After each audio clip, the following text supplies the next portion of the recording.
સમાચારમાં હવે આગળ વાત કરીએ। સુરતના સરથાણા વિસ્તારમાં ચોંકાવનારો બનાવ। માતાએ 4 માસના દીકરાને પીવડાવ્યો એસિડ। બાળકને એસિડ પીવડાવીને માતાએ હત્યા કરી। બાળકના મોત બાદ માતાએ પણ આપઘાત કરી લીધો। માતાની માનસિક સ્થિતિ સારી ન હોવાથી આ પગલું ભર્યું હોવાની પ્રાથમિક વિગત છે। પિયર રહેવા ગયેલી માતાએ કરી બાળકની હત્યા। બાળકના પિતા કન્સ્ટ્રક્શન સાઇટ પર સુપરવાઇઝર છે।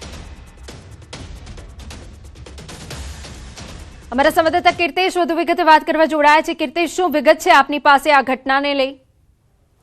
બિલકુલ, સુરતના સરથાણા વિસ્તારની ઘટના છે, જ્યાં માતાએ પોતાના 4 વર્ષના દીકરાને એસિડ પીવડાવ્યા બાદ પોતે પણ આપઘાત કરી લીધો છે। ગઈકાલ બપોરની આ ઘટના છે। પરિવાર જાણે શોકમાં ગરકાવ થઈ ગયું છે। પરિવાર પર આપ તૂટી પડ્યું છે, કારણ કે આ મહિલા માનસિક રીતે ઘણા સમયથી બીમાર હતી, તેની સારવાર ચાલતી હતી અને પોતાના પિયર જઈને આ ઘટનાને અંજામ આપ્યો છે। જો કે બાળકના મોત બાદ માતા ધરાનું પણ મોત થયું છે, જેને લઈને પોલીસે હવે આ મામલે ગુનો દાખલ કરી તપાસ શરૂ કરી છે। કહી શકાય કે માતાએ પોતાના બાળકની હત્યા કર્યા બાદ પોતે આપઘાત કર્યા હોવાનો ગુનો સુરતની સરથાણા પોલીસે દાખલ કર્યો છે। બિલકુલ, આભાર કીર્તેશ। તો પોલીસે હવે આ સમગ્ર મામલાને લઈ વધુ તપાસ હાથ ધરી છે। અને હવે સમાચારમાં આગળ વાત કરીએ। અધિકમાં અષાઢી માહોલ।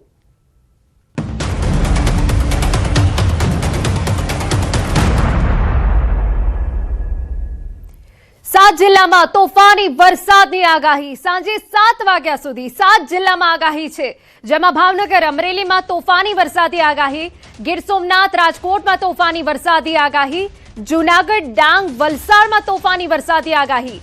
ગાજવીજ સાથે 40 કિલોમીટરની ઝડપે પવન ફૂંકાઈ શકે। તો જૂનાગઢ, ડાંગ, વલસાડમાં તોફાની વરસાદની આગાહી છે। ગત મોડી રાત્રે પણ ભારે પવન સાથે ભારે વરસાદ પડ્યો હતો અને આજે પણ 7 એવા જિલ્લા છે કે જ્યાં તોફાની વરસાદની આગાહી કરવામાં આવી છે। સાંજે 7 વાગ્યા સુધી 7 જિલ્લામાં વરસાદની આગાહી છે, જેમાં ભાવનગર, અમરેલીમાં તોફાની વરસાદની આગાહી વ્યક્ત કરાઈ છે। ગીર સોમનાથ, રાજકોટમાં તોફાની વરસાદની આગાહી કરવામાં આવી છે। જૂનાગઢ, ડાંગ, વલસાડમાં પણ તોફાની વરસાદની આગાહી છે। સૌરાષ્ટ્રમાં ગાજવીજ સાથે વરસાદ પડી શકે છે। 40 કિલોમીટરની ઝડપે પવન ફૂંકાઈ શકે છે તેવી આગાહી। ખેડાના ચોમાસા પહેલા વરસેલા વરસાદે નડિયાદ મનપાની પોલ ખોલી નાખી છે। નડિયાદના તમામ ગરનાળા, કલેક્ટર કચેરી સહિતના વિસ્તારોમાં વરસાદી પાણી ભરાયા છે। રાત્રિમાં વરસાદ માત્ર 30 મિનિટ પડ્યો, પરંતુ ભરાયેલા પાણી સવાર સુધી નહોતા ઓસર્યા। જો કે નવનિયુક્ત મેયરે પ્રી મોન્સૂનની કામગીરી હાલમાં ચાલુ હોવાની વાત કરી। પહેલો વરસાદ છે એટલે સ્વાભાવિક છે કે કચરું ચોકપીટમાં ને એમાં જે જમા થયું હોય એ અમે સવારે જ બધું સાફ કરાવીને બધી ચોકપીટો ક્લિયર કરાવી દીધી છે। અને જે કોઈ રસ્તાના બીજા જે કામ ચાલુ છે ને એના લીધે જે થયું છે એની પણ અમે જાણકારી આપી છે કે લોકોને અવર જવર માટે રસ્તો જેટલો જલ્દી બને એટલો ખુલ્લો થાય એનો અમારો પૂરેપૂરો પ્રયત્ન છે। સમાચારમાં વાત હવે રાજકોટની કરીએ। ચોકલેટના ગોડાઉન પર આરોગ્ય વિભાગની ટીમ ત્રાટકી। શહેરના ડાયમંડ ચોકલેટ સ્ટોરમાં ચેકિંગ દરમિયાન મોટા પ્રમાણમાં એક્સપાયરી ડેટવાળો અને અખાદ્ય જથ્થો મળી આવતા તંત્રએ તાત્કાલિક કાર્યવાહી કરી। આશરે 200 કિલો અખાદ્ય જથ્થાનો સ્થળ પર નાશ કર્યો। તપાસ દરમિયાન લિક્વિડ ઇન્જેક્શન, ચોકલેટની અગરબત્તી, વેફર, બિસ્કિટ સહિતનો એક્સપાયરી જથ્થો મળી આવ્યો।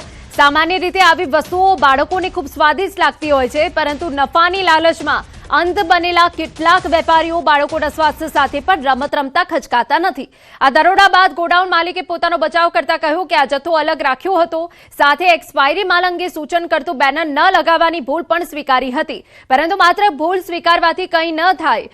જો ખરેખર આ વેપારી પોતાના નફા માટે આ એક્સપાયર્ડ માલ વેચતો હતો તો તેની સામે એવા દરેક લાલચી વેપારી સામે કાર્યવાહી કરી પ્રશાસને કડક દાખલો બેસાડવો જોઈએ। એ અમે એક પર રાખ્યો હતો, ડેટ સ્ટોક હતો, પણ હવે એમ ઉપર લખ્યું નહોતું નોટ ફોર સેલ। એ અમારી ભૂલ હતી અમારી કે એ કાયદાકીય એવું કરવું જોઈએ કે ભાઈ એમાં લખવું જોઈએ, એ અમે નહોતું કહ્યું। ના, વેચ્યું નથી, અમે વેચી જ નહીં ને, કોઈ ગ્રાહક લે નહીં। એ લોકોને આઈડિયા આવી જાય કે આ ડેટ સ્ટોક છે એટલે એ પૂછી લે કે ભાઈ એ નથી લેવા જેવું। એમાં કેક હતા, પેપ્સી હતી અને એક ઇન્જેક્શન હતા એ જે છોકરાઓને ચેડા થાય એવું હતું। રાજકોટમાં ચોકલેટના ગોડાઉન પર આરોગ્ય વિભાગના જે દરોડા પાડવામાં આવ્યા છે, આ જે એક્સપાયરી વાળો જે માલ છે તે જપ્ત કરવામાં આવ્યો છે. ખાસ કરીને આ જે ઇન્જેક્શન છે આ તે બાળકોને કેક ચોકલેટ જે પીવા માટે ઉપયોગમાં લેવાતા હોય છે. આ ચોકલેટ છે, આ ચોકલેટની પણ એક્સપાયરી ડેટ છે. આવી અંદાજિત 200 કિલો જે છે એ માલ જપ્ત કરવામાં આવ્યો છે. ખાસ કરીને જે રીતના આ જે પેપ્સી છે, ખાસ કરીને ઉનાળામાં બાળકો છે તે પેપ્સી પીતા હોય છે. હાલ અહીંયા આરોગ્ય વિભાગના અધિકારી છે, આપણે એમની સાથે પણ વાત કરવાનો પ્રયાસ કરીશું. એ પહેલા આપ દ્રશ્યો જોઈ શકો છો કે જે રીતે અહીંયા જે છે એક્સપાયરી વાળો માલ છે તે ખાલી કરવામાં આવી રહ્યો છે. સાહેબ, શું કહેશો, અત્યારે અહીંયા કઈ કઈ વસ્તુઓ એક્સપાયરી વાળી મળી છે અને શું?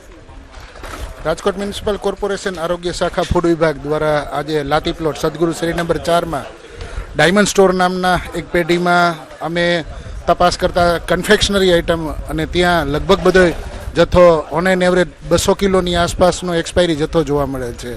હાલમાં જથ્થાનો અમે નાશ કરીએ છીએ અને food safety and standard act પ્રમાણે સેમ્પલની કાર્યવાહી હાથ ધરેલી છે. એકચ્યુઅલી એક્સપાયરી જથ્થો આ લોકો વેચતા હતા, બરોબર, એવું અમારા ધ્યાન ઉપર આવ્યું હતું. ખરેખર બાળકોને આ પ્રકારનો જથ્થો ખાય તો એનું ગળું પકડાઈ જવું, પેટની બીમારીઓ થવી, લંગ્સને લગતા બધી બીમારીઓ થવાની પૂરેપૂરી શક્યતાઓ છે આની. હાર્દિક જોશી, ન્યૂઝ 18 ગુજરાતી, રાજકોટ. સમાચાર અરવલ્લીમાંથી મેઘરજ તાલુકા તળાવમાં માછલીઓના મોત થયા. ડામોર ઢુંડા તળાવમાં એકાએક માછલીઓના મોત થયા. પાણીમાં ઝેરી પદાર્થ હોવાના ગ્રામજનોના આક્ષેપ છે. સરપંચ દ્વારા તંત્રને જાણ કરવામાં આવી. આ માછલીઓ શાના કારણે મરી છે, શું થયું છે એ અમને ખબર નથી, અને અસંખ્ય કિનારે બધી માછલીઓ મરેલી જોવા મળી છે.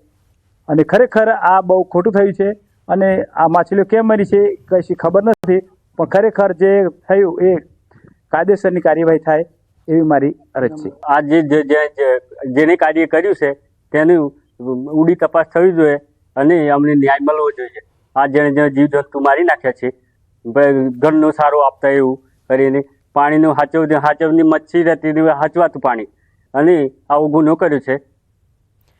પોરબંદરના ગોરસદ ટોલનાકા નજીક વહેલી સવારે એક ભયાનક અકસ્માત સર્જાયો. આ ગમખ્વાર અકસ્માતમાં એક જ પરિવારના 3 સભ્યોના કાળમુખા અકસ્માતમાં કરુણ મોત નીપજ્યા, જેને પગલે સમગ્ર પંથક અને પરિવારમાં ભારે શોકની લાગણી વ્યાપી ગઈ. આજે વહેલી સવારે ગોરસદ ટોલનાકા પાસે એક કાર અને બાઇક વચ્ચે ગંભીર અકસ્માત સર્જાયો. અકસ્માત એટલો જોરદાર હતો કે બાઇક પર સવાર 3 વ્યક્તિઓના મોત નીપજ્યા હતા. આ અકસ્માતમાં ભોગ બનનાર મૃતકોની ઓળખ પણ સામે આવી ચૂકી છે. મૃતકોમાં 35 વર્ષીય નજીર જુમ્મા સાટી, તેમની પત્ની 30 વર્ષીય રોઝીના નજીર સાટી અને તેમના માત્ર 3 વર્ષના માસૂમ બાળક શાહનવાઝ નઝીર સાટીનો સમાવેશ થાય છે. અકસ્માતની જાણ થતાં પોલીસ, સ્થાનિક લોકો ઘટનાસ્થળ પર દોડી આવ્યા હતા. હાલમાં ત્રણેય મૃતદેહોને પોસ્ટમોર્ટમ અર્થે માધવપુર CHC ખાતે લાવવામાં આવ્યા છે. બનાસકાંઠાના પાલનપુર નજીક જોડનાપુરા વિસ્તારમાં દૂધના ટેન્કરમાં અચાનક આગ લાગતા હાઈવે પર અફરાતફરી. ચાલુ ટ્રકમાં આગ ભભૂકી ઉઠતા વાહન ચાલકોમાં દોડધામ મચી ગઈ. ઘટનાની જાણ થતાં પાલનપુર ફાયર વિભાગની ટીમ તાત્કાલિક સ્થળ પર પહોંચી આગ કાબૂમાં લેવાની કામગીરી કરી. આગ લાગવાનું કારણ અકબંધ. તો પાલનપુર ફાયર વિભાગની ટીમ ઘટનાસ્થળ પર દોડી આવી હતી. કયા કારણોસર આગ લાગી તેની કોઈ સ્પષ્ટ વિગતો નથી, પરંતુ આગ લાગતા જ અફરાતફરીનો માહોલ સર્જાઈ ગયો હતો. પાલનપુર જોડનાપુરા પાસે ટ્રકમાં એકાએક આગ ભભૂકી ઉઠી. સમાચારમાં વાત હવે કરીએ સાબરકાંઠાની પ્રાંતિજ નગરપાલિકાના વિવાદનો મામલો. નારાજ થઈ બળવો કરનારા 15 કોર્પોરેટરો સાથે સાંજે બેઠક. પ્રદેશ ભાજપના નેતાઓ નારાજ સભ્યોની વાતને સાંભળશે. પ્રદેશ સંગઠનને મામલાને લઈ નિર્ણય લેવા કવાયત હાથ ધરી. નારાજ સભ્યોની વાતને સાંભળ્યા બાદ વિવાદને લઈ કાર્યવાહી કરાશે. બળવાની ગંભીરતાને લઈ પ્રદેશ સંગઠન દ્વારા કમાન સંભાળાઈ. અલગ અલગ વાહનો મારફતે પ્રાંતિજથી નારાજ કોર્પોરેટરો રવાના થયા. ગાંધીનગરમાં એક સ્થળે એકઠા થઈ પ્રદેશ ભાજપની સૂચના મુજબના સ્થળે પહોંચશે. બળવા પાછળના સ્પષ્ટ કારણ જાણવા પ્રદેશ ભાજપનો પ્રયાસ. ઉનાના નાંદણ ગામે ખુલ્લા કુવામાં 2 હરણ ખાબક્યા. ખુલ્લા કુવામાં 2 હરણ ખાબકતા સ્થાનિકોએ વન વિભાગને જાણકારી આપી. વન વિભાગની ટીમ દ્વારા ગ્રામજનોને સાથે રાખી કુવામાંથી રેસ્ક્યુ કરી જીવિત બહાર કાઢ્યા. હરણ અને તેનું બચ્ચું બંને અકસ્માતે ખુલ્લા કુવામાં ખાબક્યા હતા. તો આપને જણાવી દઈએ, ખુલ્લા કુવામાં 2 હરણ ખાબક્યા હતા. રેસ્ક્યુ કરી હરણને જીવિત બહાર કાઢવામાં આવ્યા. રેસ્ક્યુ દરમિયાન લોકોના ટોળા ઉમટી પડ્યા હતા. અને આપને જણાવી દઈએ, નાંદણ ગામે ખુલ્લા કુવામાં 2 હરણ ખાબક્યા.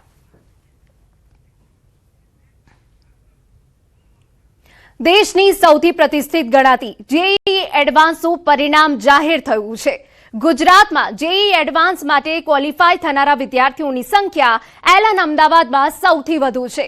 અમદાવાદના ક્લાસરૂમ વિદ્યાર્થી જયંત ગર્ગે 340નો ઓલ ઇન્ડિયા રેન્ક મેળવ્યો છે. અર્ચિત બાલોડિયાએ પણ 348નો ઓલ ઇન્ડિયા રેન્ક મેળવ્યો છે. બંને વિદ્યાર્થીઓએ ટોપ 500માં સ્થાન મેળવ્યું છે. કૃતાર્થ પટેલે પણ ઓલ ઇન્ડિયા રેન્ક મેળવ્યો 520 મેળવ્યો છે, જ્યારે જયવલ કોટડિયાએ ઓલ ઇન્ડિયા રેન્ક 737 અને નીવ શાહે રેન્ક 736 મેળવ્યો છે. પરિણામોમાં એલન અમદાવાદના 7 વિદ્યાર્થીઓ ટોપ 1000માં, ટોપ 2000માં 23, ટોપ 5000માં 46 અને ટોપ 10000માં 76નો સમાવેશ થાય છે. અમદાવાદમાં તૈયારી કરી રહેલા 175 વિદ્યાર્થીઓ કાઉન્સેલિંગ માટે ક્વોલિફાય થયા હતા. ગયા વર્ષે સંસ્થામાંથી ક્વોલિફાય થયેલા વિદ્યાર્થીઓની સંખ્યા 123 હતી. સુરતની અગ્રણી શૈક્ષણિક સંસ્થા એલન કરિયર ઇન્સ્ટિટ્યૂટના ક્લાસરૂમ પ્રોગ્રામના વિદ્યાર્થીઓએ દર વર્ષની જેમ આ વર્ષે પણ શ્રેષ્ઠ પ્રદર્શનની પરંપરા જાળવી રાખી છે, જેમાં શૌર્ય ખેમકાએ સમગ્ર સુરત શહેરમાં પ્રથમ સ્થાન પ્રાપ્ત કરીને સિટી ટોપર બનવાનું બહુમાન મેળવ્યું છે. जहां पर टॉप 10 ऑल इंडिया रैंक्स के अंदर 6 रैंक्स एलएन की है, और अगर बात करें हम टॉप 50 ऑल इंडिया रैंक्स तो वहां पर भी 24 रैंक्स एलएन की है. अगर स्पेसिफिकली हम एलएन अहमदाबाद की बात करें तो एलएन अहमदाबाद से एडवांस्ड के लिए 410 बच्चे ने क्वालिफाई करा था, और जो इन 410 स्टूडेंट्स ने क्वालिफाई करा था उनके अंदर से 175 students have got selected in IITs. 360 માર્ક્સમાંથી 221 marks score કર્યા અને મારો ઓલ ઇન્ડિયા રેન્ક 736 આવ્યો. કેવી તૈયારી રહી તમારી, કેવી મહેનત કરી હતી, શું છે? જ્યારે હું સુરતથી અહીંયા આવ્યો હતો તો અહીંયા સિલેબસ આગળ ચાલતું હતું ઘણું, એટલે સ્ટાર્ટમાં એવું થયું હતું કે ઘણું અઘરું પડ્યું હતું બેકલોગ કવર કરવાનું, બટ એ 1-2 મહિના મેં બેકલોગના ક્લાસ કર્યા, એનાથી કવર થઈ ગયું હતું. 360માંથી મારે 221 માર્ક્સ છે અને મારી રેન્ક છે 737. શું આગળ કરવું છે? આગળ CS કાં તો મેથ્સ એન્ડ કમ્પ્યુટિંગનું મેં બીટેક કરવાનું વિચાર્યું છે. ટોપ આઈઆઈટીઝમાં જે ઓપ્શન સારા અવેલેબલ હશે એમાંથી હું ચૂઝ કરીશ, અને આગળ फर्दर स्टडीज़નું कंसिडरेशन में है. लाइक जेई प्रिपरेशन वैसे मैंने 9 से शुरू की थी, बट 9th और 10th में मैं उतना सीरियस नहीं था. सीरियस प्रिपरेशन मैंने 11th से स्टार्ट की, और 11th 12th में लाइक फैकल्टीज़ का सपोर्ट मिला, टेस्ट हुए रेगुलर, कंसेप्ट्स क्लियर हुए, तो 2 साल में छोटी छोटी चीज़ें अक्यूमुलेट करके फाइनली मैं अच्छे पोजीशन पे स्टैंड कर दिया. क्या करना है आगे? अभी तो इंजीनियरिंग में आईआईटी में कोई कंप्यूटर साइंस इंजीनियरिंग या मैथमेटिक्स एंड कंप्यूटिंग. સમાચારમાં આગળ વધીએ તો સુરત વરાછાની એસબીઆઈ બેંકમાં 50 લાખની લૂંટ કેસમાં વધુ એક આરોપી ઝડપાયો છે.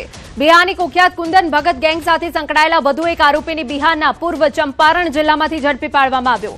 આરોપીને ટ્રાન્ઝિટ રિમાન્ડ પર સુરત લાવવામાં આવ્યો અને તેની પૂછપરછના આધારે અન્ય ફરાર સાગરીતો સુધી પહોંચવાના પ્રયાસો તેજ કરવામાં આવ્યા. ગેંગનો મુખ્ય સૂત્રધાર કુંદન ભગત હાલ બિહારની પટના સ્થિત આદર્શ બેઉર જેલમાં 14 કરોડ રૂપિયાની લૂંટના અન્ય કેસમાં કેદ છે. પોલીસે જણાવ્યા અનુસાર કુંદન ભગતે જેલમાંથી જ પોતાના સિન્ડિકેટના સભ્યો સાથે મળી લૂંટનો પ્લાન ઘડ્યો હતો.